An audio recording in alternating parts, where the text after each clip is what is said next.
옆에 분과 인사하겠습니다. 행복하세요. 또 뒤에 분에게도 인사 나눠주시기 바랍니다. 행복하세요 하는 것보다 더 행복할 거 없죠.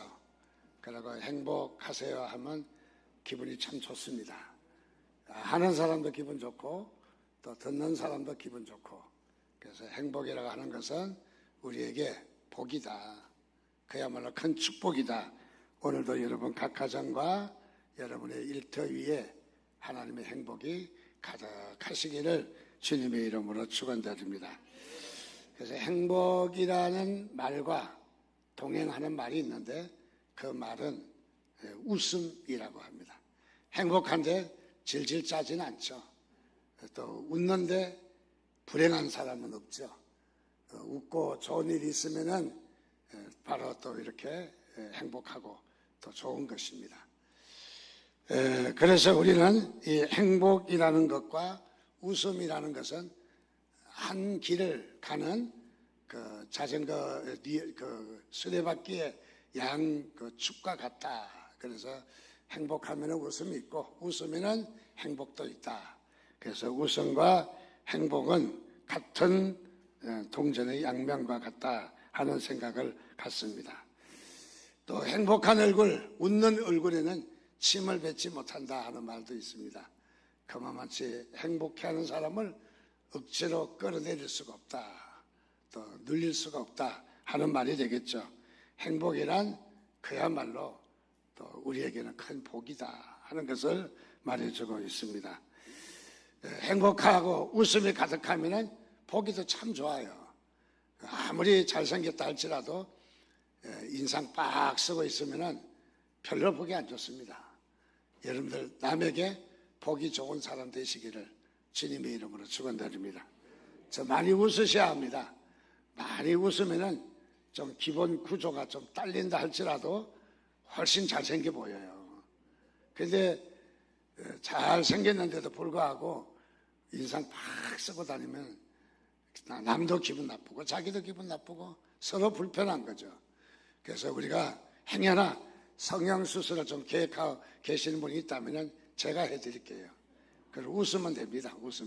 웃으면 다 캄프라치 되고 웃으면 다 메꿔지고 웃으면 다 해결돼요. 돈 들이고 힘들게 할 필요가 없어요. 자, 그래서 여러분들 이 웃는다고 하는 것, 행복이라고 하는 것은 우리에게 같은 바퀴이다. 그렇게 우리가 기억할 수 있습니다.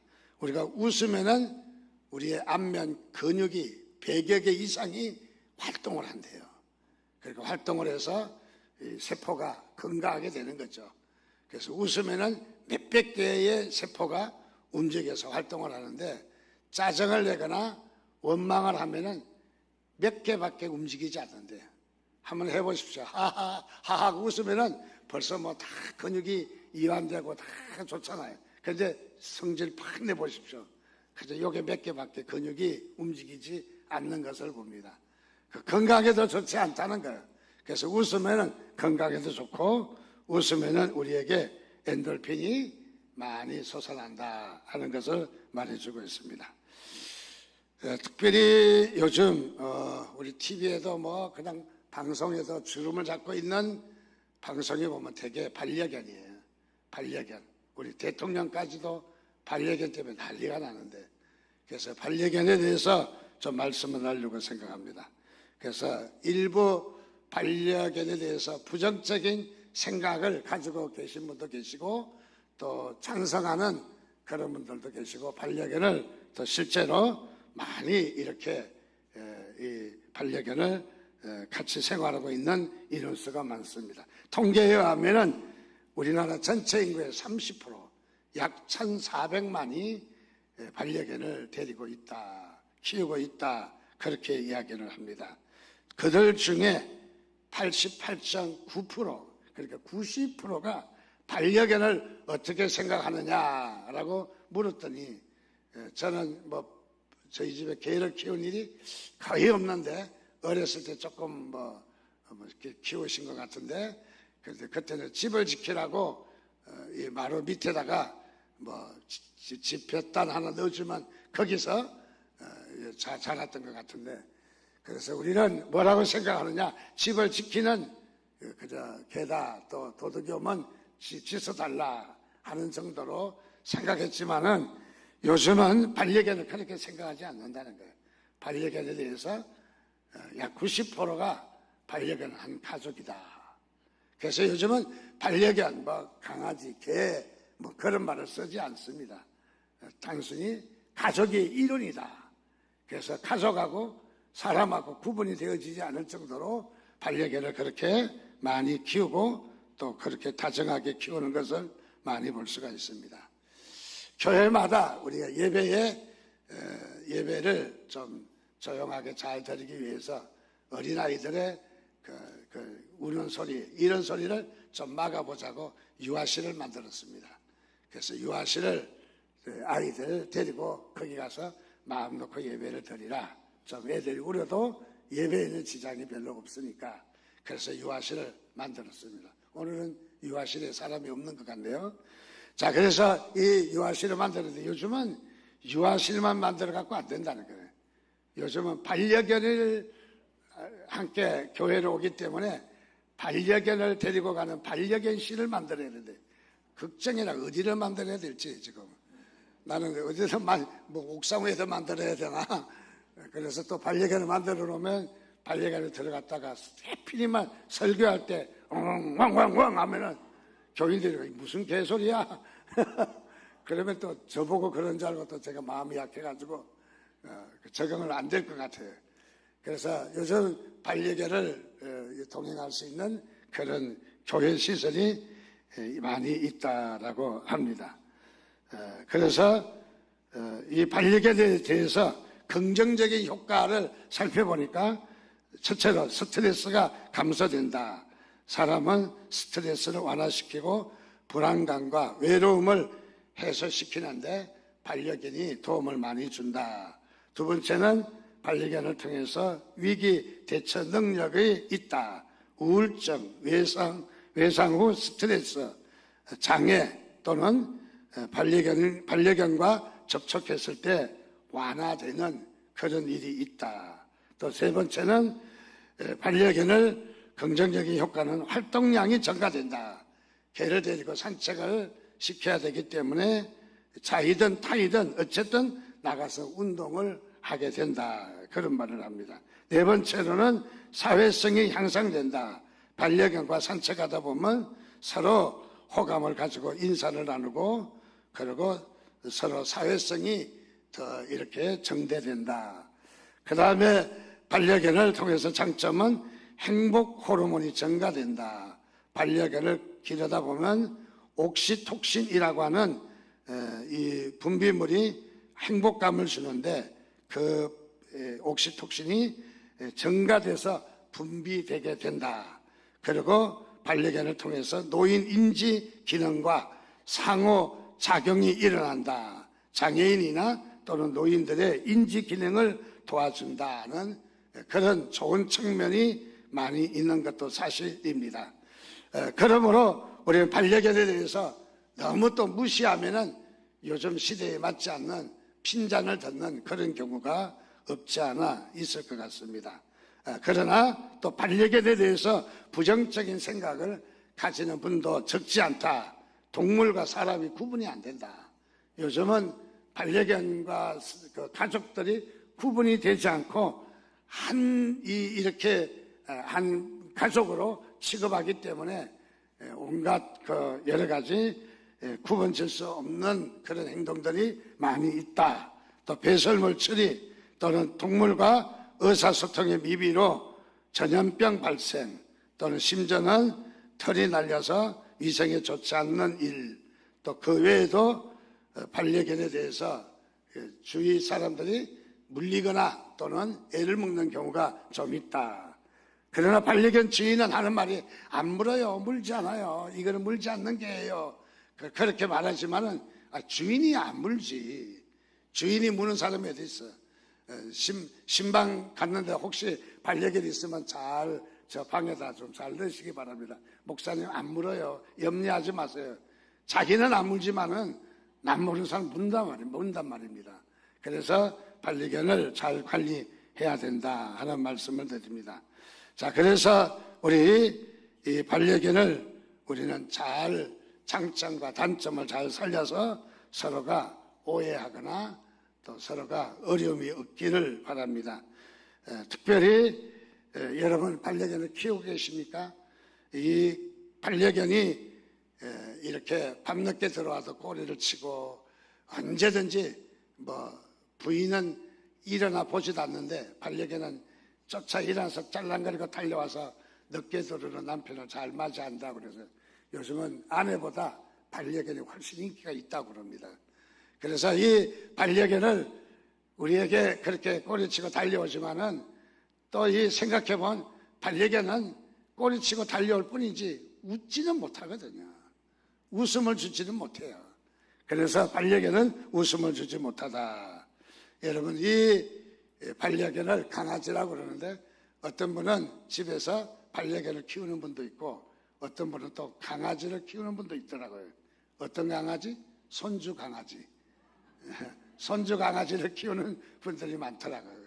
손주가 하도 귀엽게 노니까 강아지 대부분 할머니들이 많이 그러는 것 같죠? 그래서 아이들을 많이 키웁니다. 아이들은 어떻습니까? 웃음이 넘칩니다. 그저 조금만 안아줘도 웃음을 까르르 하고 넘어갈 정도로 많이 웃고 즐겁게 해줍니다. 반려견과 비교할 수 있겠습니까? 훨씬 더 우리에게 기쁨을 주고 우리에게 웃음을 주는 바로 손주들인 것을 발견할 수가 있습니다. 자, 하나님께서는 사실 우리에게 주신 선물이 있는데 그 선물이 무엇일까요? 어느 동물에게도 주지 않는 웃음을 우리에게 주셨다고 하는 것. 그래서 이 웃음은 기쁨인데 하나님께서 우리에게 기쁨을 주시고 또 우리에게 웃음을 주셨다고 하는 것은 우리에게 큰 축복입니다.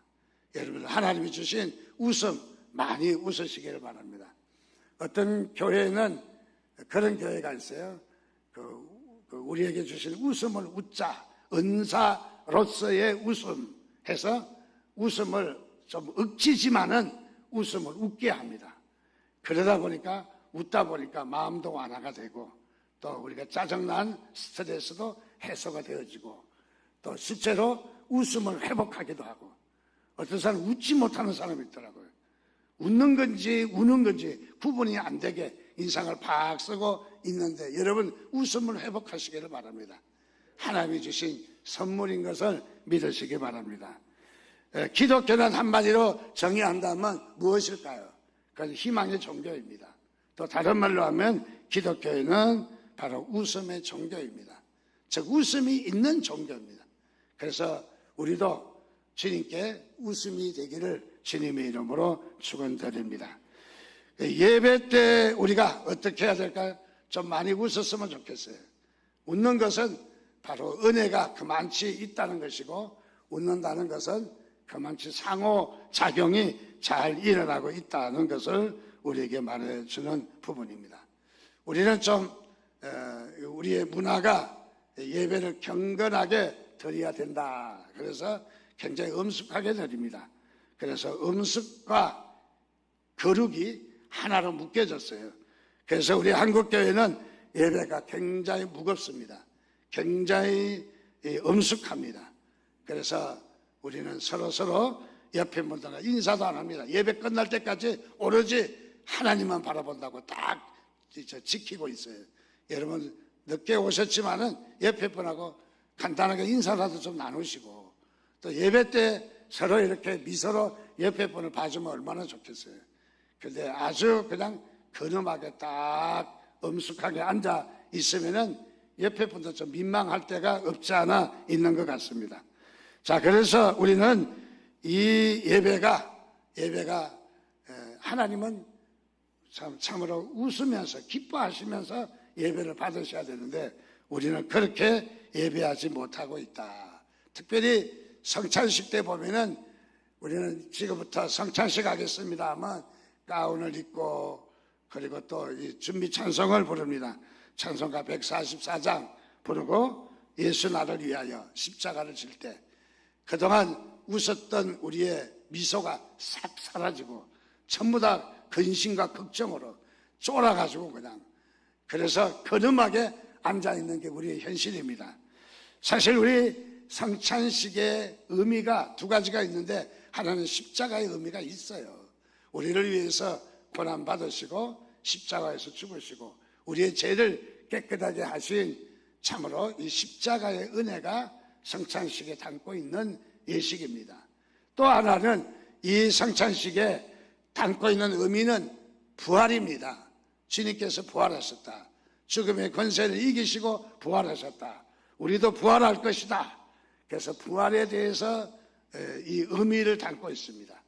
그래서 이 성찬식은 십자가와 부활이라는 이 두 가지, 하나는 우리가 십자가 고난과 우리가 음숙하다면 하나는 부활과 축복입니다. 그래서 외국에서는 대체적으로 이 성찬식을 할 때 춤을 춰요. 기뻐해요. 감사합니다. 그리고 웃음이 넘쳐요. 그리고 정말 옆에 분과 하이파이브도 해가면서 이렇게 즐겁게 예배를 하는 것이 서구 사회의 예배의 모습입니다. 우리 동양에서는 대체적으로 예배가 많이 경직되어 있다 하는 것을 느끼게 됩니다. 즉 다시 말하면 성찬식에 춤을 추고 아프리카나 나팅게나 유럽 같은 데 춤을 추고 좋아하는데 우리는 너무 경직되어 있다 하는 생각도 없지 않아 있습니다. 예수님의 그 얼굴, 성화의 얼굴이 이제 간혹 보게 되는데 여러 가지가 있죠. 예수님이 가시관을 쓰시고 피를 툭툭 흘리시는 그런 장면도 있고 또 십자가를 지시고 골고다 언덕을 힘들게 올라가는 그런 그림도 있습니다. 그런 그림보다 저는 성화 중에 이 성화가 참 마음에 들더라고요. 이 성화는 예수님이 껄껄 웃으시는, 이렇게 보면 예수님의 웃으시는데 목젖이 다 보일 정도로 하여간 크게 웃으신다. 이 모습을 볼 때 괜히 기분이 좋아져요. 나도 기분이 좋아지고 주님이 나보고 기뻐하시는 것 같아요. 그동안 나보고 인상을 팍 쓰고 계시면 쫄아가지고 주님 앞에 나가지도 못할 텐데 주님이 웃으시니까 굉장히 반기시는 것 같기도 하고, 그래서 이 성화는 마음에 많이 들고 그리고 편해요. 그리고 볼수록 참으로 마음에 이런 기쁨이 넘치는 것을 봅니다. 그래서 우리는 이 모습을 보며 오늘 본문의 말씀을 생각해 보면 본문에 나온 노아는 바로 그런 사람이었는데 8절 말씀에 보니까 성경에 노아를 이렇게 표현합니다. 노아는 여호와께 은혜를 입었더라. 노아는 하나님의 은혜를 입었다라고 이야기합니다. 이 말씀을 공동번역은 캐톨릭과 같이 번역한 건데 공동번역에는 뭐라고 이야기하냐면 노아는 정확하게 찍어서 노아만은 하나님의 마음에 들었다 이렇게 번역을 했어요. 노아는 하나님의 마음에 딱 들었다. 또 성경 리빙 바이블이라고 있는데 우리가 아주 즐겨 사용하고 참 은혜가 넘치는 그런 성경입니다. 그 성경에는 뭐라고 번역했느냐 하면은 노아는 주님의 기쁨이었다 이렇게 번역을 했어요. 참으로 귀한 번역이고 귀한 말씀이라고 생각합니다. 노아는 주님께 어떤 존재였느냐 하는 것을 말해주고 있습니다. 즉 다시 말하면 주님께 기쁨이 되는 존재였다. 여러분들도 하나님께 기쁨이 되어드리시기를 주님의 이름으로 축원드립니다. 그래서 여러분의 삶에 하나님께 얼마나 기쁨이 되고 있는가 하는 것을 우리가 한번 따져볼 필요가 있다고 생각합니다. 우리 복음성가에도 내가 원하는 한 가지 주님의 기쁨이 되는 것, 우리의 소원이 있다면 내게 소원 딱 한 가지만 말하라. 우리 사형수가 마지막 사형을 당할 때 한 가지만 소원을 이야기하라 한 것처럼 우리에게 한 가지 소원을 된다면 어떤 것을 말할 수 있을까요? 즉 다시 말하면 내가 원하는 한 가지 소원이 있다면 주님의 기쁨이 되는 것입니다. 여러분 그런 고백이 있기를 주님의 이름으로 축원드립니다. 여러분 우리가 이 땅에 태어나서 해야 될 일이 있다면 주님의 기쁨이 되는 것 아니겠습니까? 그래서 우리 교리문답, 서요리문답, 일문일답에 그렇게 말합니다. 사람이 제일 되는 목적이 무엇이냐? 사람이 첫 번째 목적이 무엇이냐? 라고 물을 때 이렇게 답을 하라고 적혀 있습니다. 사람이 제일 되는 목적은 하나님을 영화롭게 하는 것과 그를 영원토록 즐겁게 하는 것이다. 우리의 존재가 어떤 존재냐? 하나님을 즐겁게 하는 존재이다는 사실을 여러분 기억하시기를 바랍니다. 그래서 여러분 하나님 앞에 어떻게 즐겁게 할까? 우리 하나님 앞에 즐겁게 하는 존재가 되기를 여러분들 소망하시기를 주님의 이름으로 축원드립니다. 자, 그러면 하나님은 우리가 어떻게 할 때 기뻐하시는가? 세 가지 말씀을 드리려고 합니다. 첫째로 하나님을 사랑할 때 하나님은 기뻐하십니다. 여러분 하나님을 사랑하시기를 주님의 이름으로 축원드립니다. 이스라엘 백성들은 이 노아 당시 때 하나님을 사랑하지 않는 것 같습니다. 하나님을 불편하게 생각했던 것 같습니다. 어느 정도 하나님을 불편하게 생각했느냐 하면은 하나님이 지으신 것을 후회하실 정도로, 하나님이 괜히 지었다, 인간을 싹 썰어버려야 되겠다 하실 정도로 바로 하나님을 불편해했다는 거죠. 그래서 하나님도 이스라엘 백성들을 후회하셨다. 하나님은 후회하시는 하나님은 아니시죠. 하나님은 내가 실수했다, 잘못했다 후회하시는 하나님은 아니십니다. 다시 말하면 인간에 대해서 하나님은 여기에 걱정하고 염려하는 말씀이 나타납니다. 다시 말하면 인간을 지으신 것을 한탄하셨다, 후회하셨다. 왜냐하면 바로 하나님 앞에 하나님께 기뻐하지 못하고 하나님을 불편해 하셨기 때문이다. 자, 그래서 하나님이 만드신 것을 후회하셨다, 그렇게 말하고 있습니다. 그러나 하나님께서 처음에 인간을 만드셨을 때 하나님은 보시기에 참 좋았다고 했습니다. 성경의 원문 그대로 이야기하면 하나님은 심히 좋았더라. 그의 정말 온몸이 뒤집어질 정도로 하나님이 기뻐하시고 좋았다는 것이죠. 자, 하나님은 본래 인간을 지으시되 어떤 존재로 지으셨느냐? 하나님께 기쁨을 드리는 존재로 지으셨다는 것을 잘 말해주고 있습니다. 그런데 우리가 이 땅에 살면서 세속의 유혹이 되고 타락해서 하나님이 후회하실 정도로 우리가 하나님께 기쁨을 드리지 못했다, 하나님을 귀찮게 생각했다 하는 것을 말해주고 있습니다. 자, 그래서 우리는 하나님 앞에 우리는 기쁨을 돌려드리는 삶이 있기를 주님의 이름으로 축원드립니다. 자, 그래서 우리 이 하나님께 기쁨을 돌려드리는 호세아서 6장 6절 말씀에 보니까 나는 인애를 원하고 제사를 원하지 아니하며 번제보다 하나님을 아는 것을 원하노라. 하나님은 인애를 원하고 그리고 번제보다 하나님을 아는 것을, 하나님과 관계 형성을 이야기하는 거죠. 하나님께서 아는 것을 더 원하신다라고 말씀하시고 있습니다. 마태복음 22장 37절에서 38절 말씀 보니까 예수께서 이르시되 내 마음을 다하고 목숨을 다하고 뜻을 다하여 주 너희 하나님을 사랑하라 하셨으니 이것이 크고 첫째 되는 계명이요 라고 말했습니다. 하나님은 당신을 사랑하되 어떻게 사랑하다? 마음을 다하라, 뜻을 다하라, 그리고 여기에 너의 모든 것을 다하라. 하나님은 전부를 드리기를 원하십니다. 우리의 일부가 아니라 전부가 되어드리기를 원하시는 것이 하나님이십니다. 여러분, 하나님을 사랑하시되 극진히 사랑하시기 바랍니다. 하나님을 사랑하시되 전폭적으로 사랑하시기 바랍니다. 내 일부만 사랑하는 것이 아니라 아나리아와 삽비라처럼 자기의 재산을 팔아서 일부를 드리며 이게 전부라고 거짓말했을 때 하나님의 진노를 받았습니다. 자, 오늘 우리도 하나님 앞에 우리의 산 전부를 드리시기를 주님의 이름으로 축원드립니다. 두 번째로 하나님은 어떻게 하기를 원하시는가? 우리가 하나님을 의지할 때 하나님은 기뻐하신다.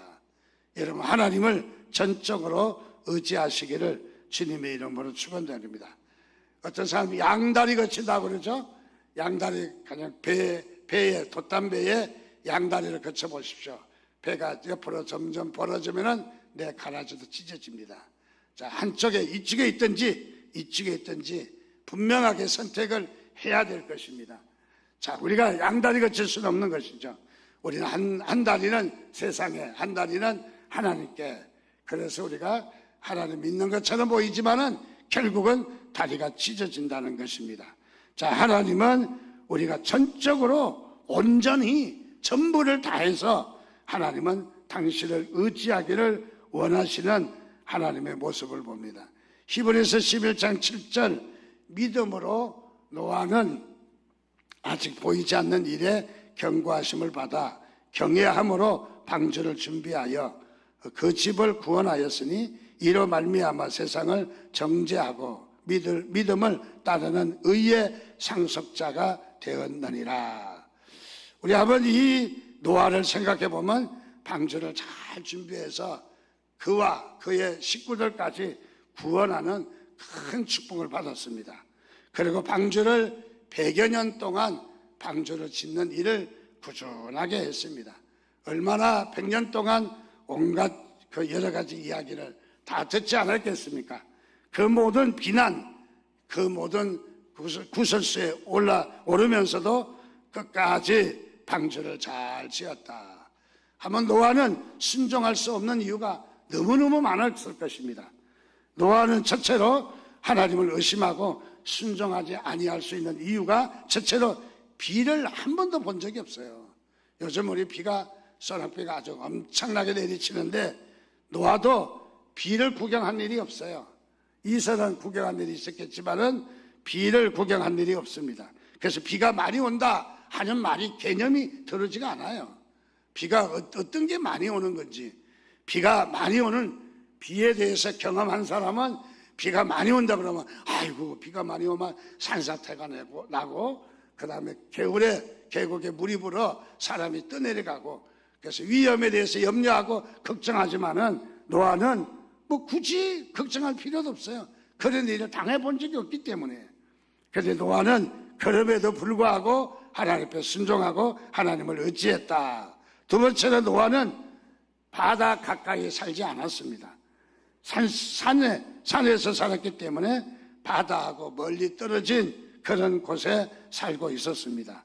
배를 만드는 법도 잘 모르고, 그리고 물가로 옮기는 법도 잘 모르고, 어쨌든 여기에 바다에 물이 많은 그 물에 대한 두려움이 전혀 없었던 사람입니다.